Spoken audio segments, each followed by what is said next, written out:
Hello everyone, Saul here. Welcome back to the Spirit of Learning. This is episode 2, and I just wanted to say 100 subscribers. You 100 haunted romantic subscribers! I'm very excited. Not a big number to many people, but it means a lot to me, and I can't thank you all enough for your support.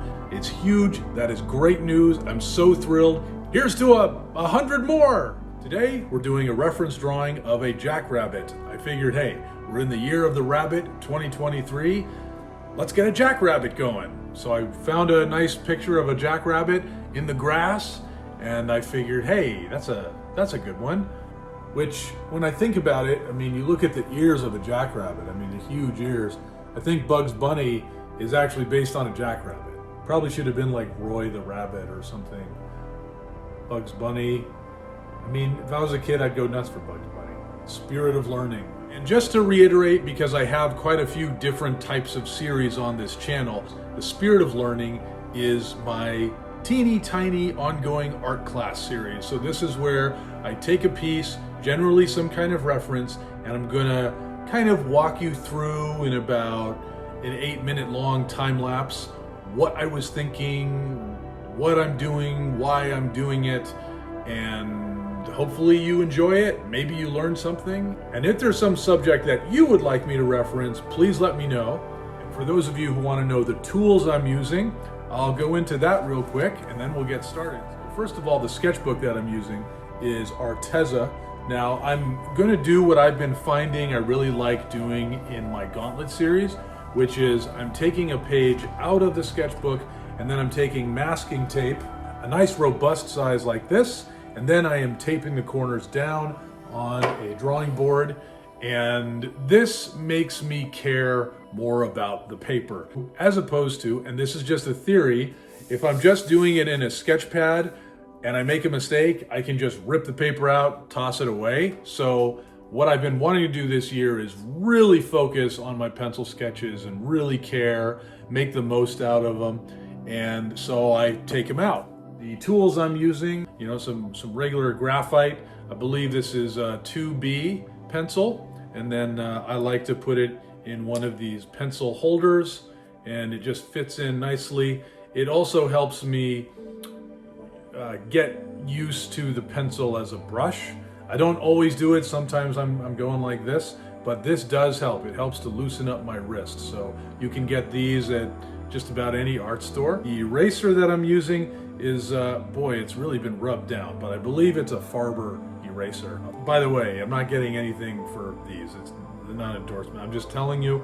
And then, of course, I've got your regular pencil smudger. This will kind of give that nice kind of softer quality. I'm working on this rabbit, and that will help sometimes get some of the fur. If you just go with graphite, sometimes it's gonna look too hairy, not furry. And so, without any further ado, let's let the spirit of learning appear, take effect on us for a little bit. And here we go. We're anchoring the corners of this paper, like I was saying, with the masking tape, so just demonstrating that. This gives me more reverence, I think, to the page and makes me focus on this pencil sketch being a finished product on its own. It's not going to be an undersketch for a painting or an ink drawing like I usually do. This pencil sketch is going to be its own piece, and I'm just going to work on it till it feels done. And I'm beginning with a technique here that I call scouting. And if you saw the last video, you saw a little bit about what I mean. This is where I'm going all over the page, or at least the space of the page that I want to occupy with this subject. I want to get a sense of the subject on the page from top to bottom, right to left. And I'm just kind of marking these points that I think will approximate where it's going before I commit to the whole image. And speaking of which, I'm also being non-committal as possible in the beginning, because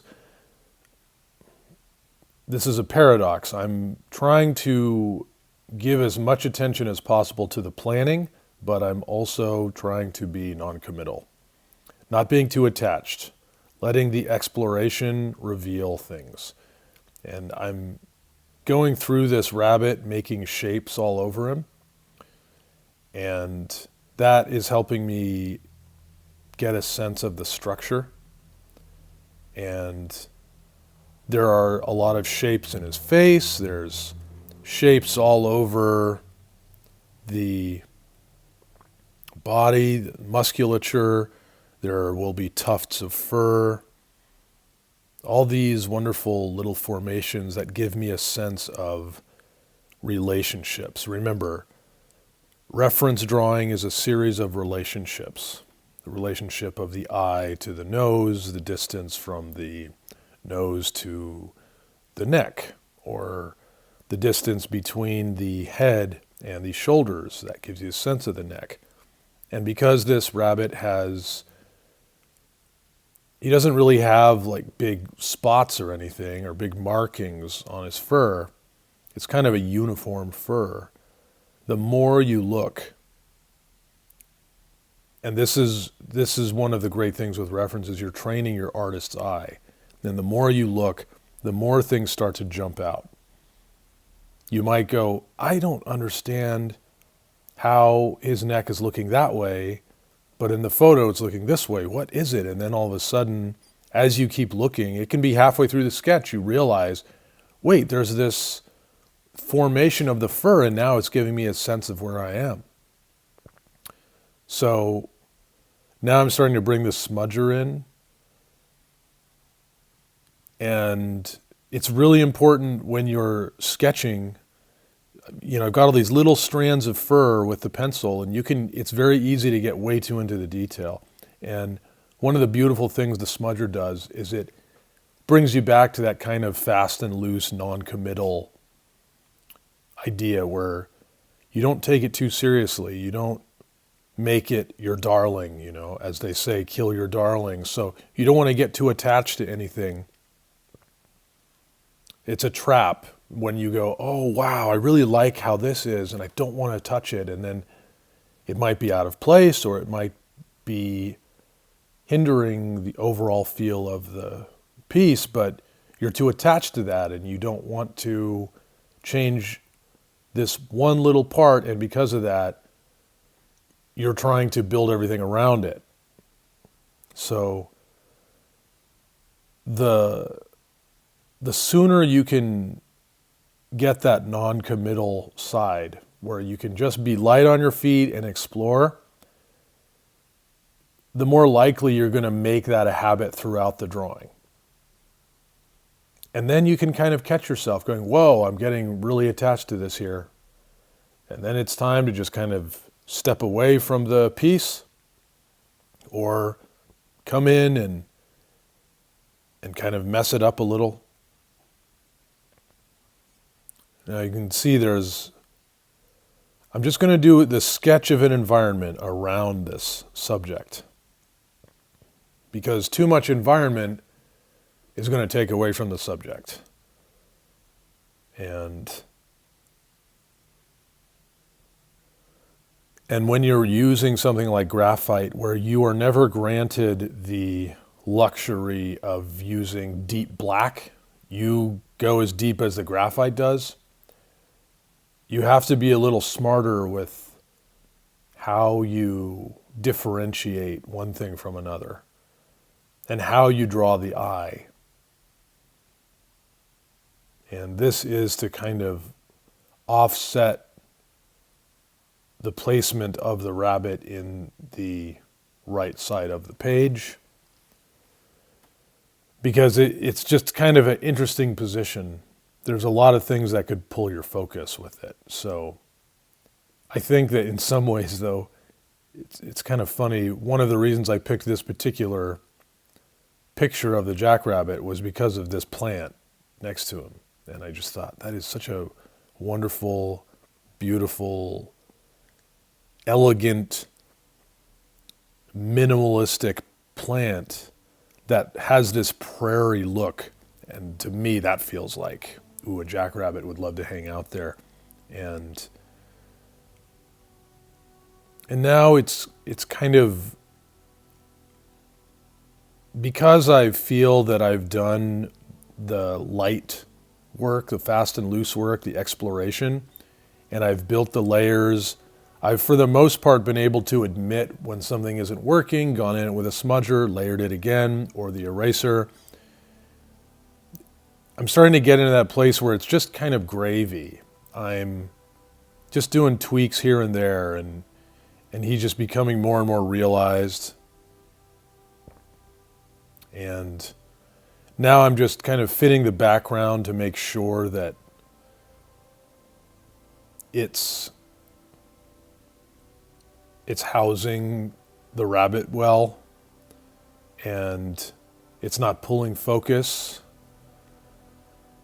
And then of course I'm accentuating these ears, and now we're getting into the darkest places with the shadow. Those should come really on the later side.